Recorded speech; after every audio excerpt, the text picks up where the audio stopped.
জরিমানা টাকা তোর ছেড়ে দিব, আদারওয়াইজ থানায় নিয়ে যাবো। কি করবা এখন? হ্যাঁ কি লেগে মাপ? তুই তালাও পেলেন, মাপ কিসের আবার? জরিমানা দেওয়ার মতো অ্যাবিলিটি আছে তোমার কাছে, পয়সা আছে? হ্যাঁ, এখন ভাইয়ের কাছে বলো কি করবে?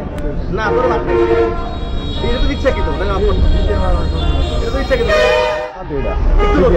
আর খারাপ